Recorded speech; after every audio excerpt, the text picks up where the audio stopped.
আর তো মুঠো চাল ফেলে দে হাড়িতে। ঠাকুর জামাই এলো বাড়িতে, ও ননদি ঠাকুর জামাই এলো বাড়িতে। বলি ও ননদি আর তো মুঠো চাল ফেলে দে হাড়িতে। ঠাকুর জামাই এলো বাড়িতে, ও ননদি ঠাকুর জামাই এলো বাড়িতে।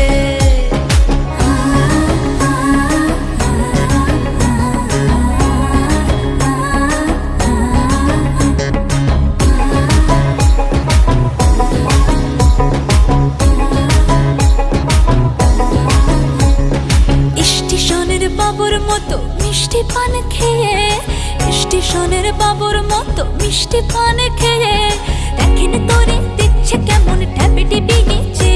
আমি তাইতে বলি চুল বেঁধে